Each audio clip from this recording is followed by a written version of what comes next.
I had a nightmare the night of Mom and Dad's funeral. I'd had nightmares and wild dreams every once in a while when I was little, but nothing like this one.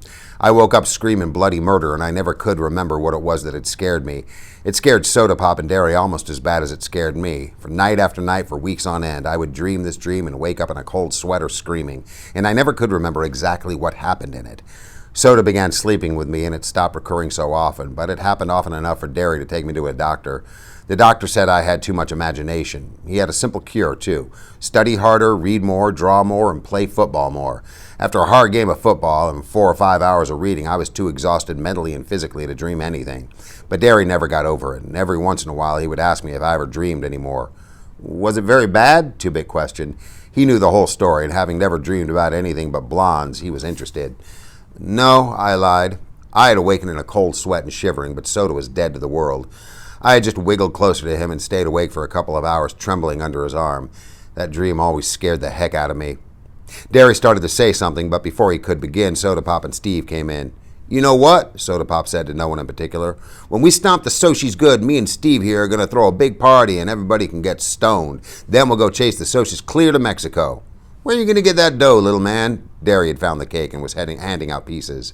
I'll think of something, Soda Pop assured him between bites. You going to take Sandy to the party, I asked, just to be saying something. Instant silence. I looked around. What's the deal? Soda Pop was staring at his feet, but his ears were reddening. No, she went to live with her grandmother in Florida.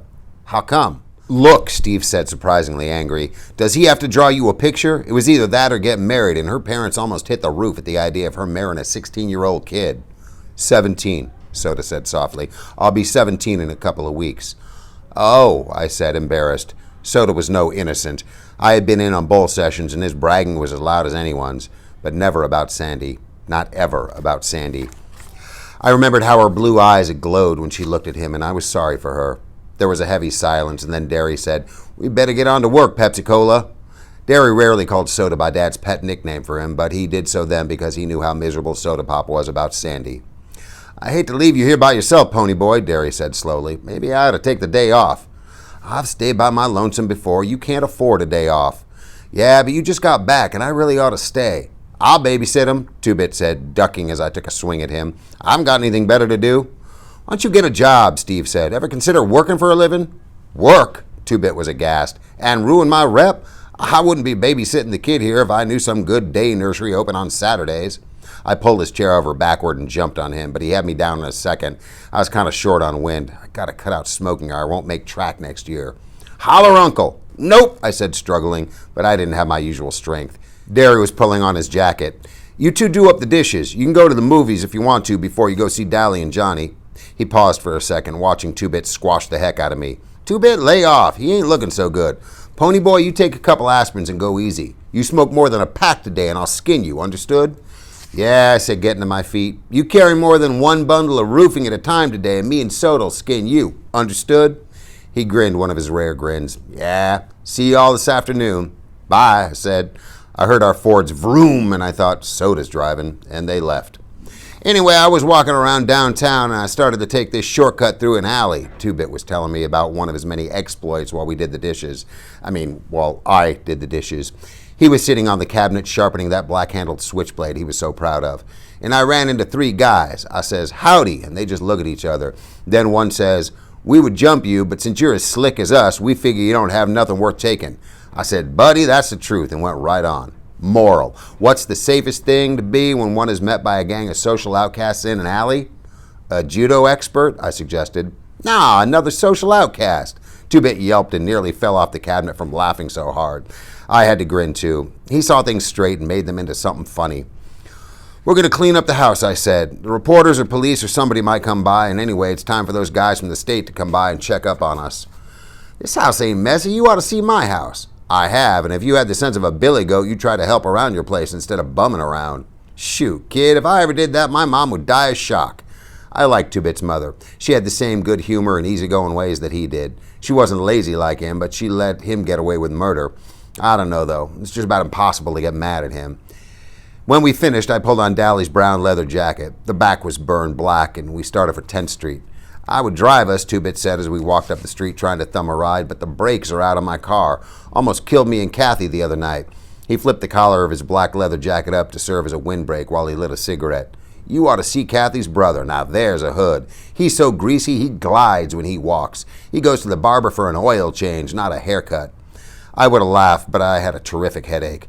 We stopped at the Tasty Freeze to buy Cokes and rest up, and the blue Mustang that had been trailing us for 8 blocks pulled in. I almost decided to run, and Two-Bit must have guessed this, for he shook his head ever so slightly and tossed me a cigarette. As I lit up, the socias who had jumped Johnny and me at the park hopped out of the Mustang. I recognized Randy Adderton, Marcia's boyfriend, and the tall guy that had almost drowned me.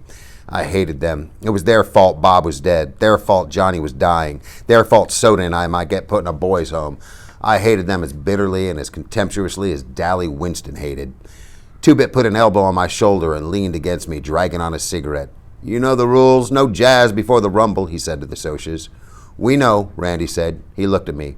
Come here. I want to talk to you. I glanced at Two-Bit. He shrugged. I followed Randy over to his car, out of earshot of the rest. We sat there in his car for a second, silent. Golly, that was the toughest car I've ever been in.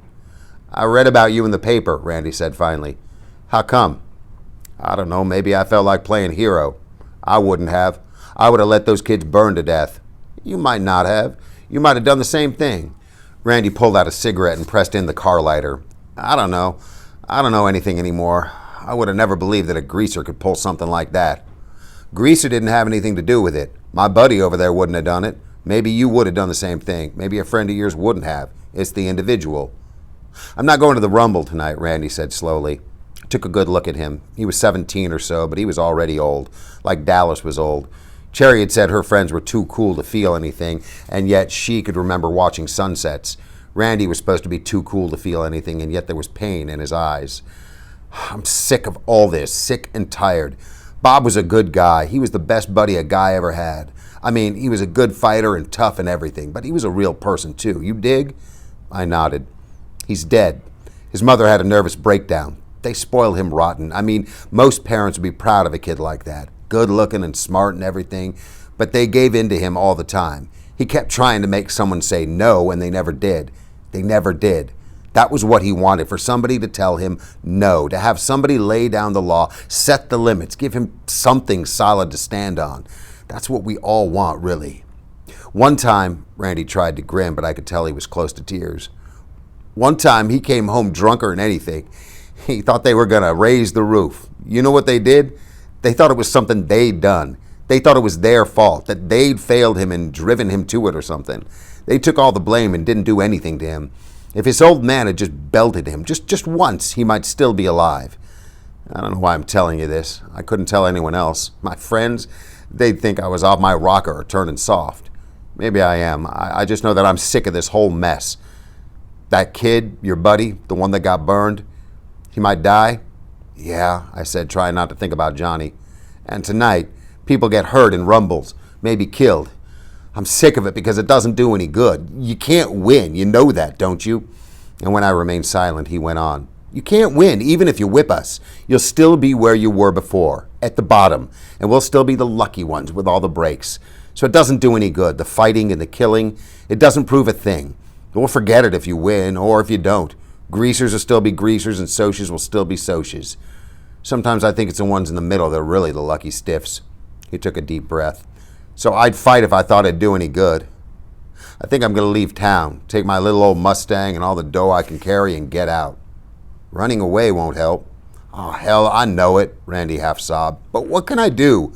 I'm Mark Chicken if I punk out at the Rumble, and I'd hate myself if I didn't. I don't know what to do. I'd help you if I could, I said. I remember Cherry's voice. Things were rough all over. I knew then what she meant. He looked at me. Nah, you wouldn't. I'm a soch. You get a little money and the whole world hates you. Nah, I said. You hate the whole world. He just looked at me. From the way he looked, he could have been 10 years older than he was. I got out of the car. You would have saved those kids if you'd been there, I said. You'd have saved them the same as we did. Thanks, Grease, he said, trying to grin. And then he stopped. I didn't mean that. I meant, thanks, kid. My name's Ponyboy, I said. Nice talking to you, Randy. I walked over to Two-Bit, and Randy honked for his friends to come get in the car. What'd he want? Two-Bit asked. What'd Mr. Super Soch have to say? He ain't a Soch, I said. He's just a guy. He just wanted to talk. You want to see a movie before we go see Johnny in Dallas? Nope, I said, lighting up another weed. I still had a headache, but I felt better. Socias were just guys after all. Things were rough all over, but it was better that way. That way you could tell the other guy was human, too.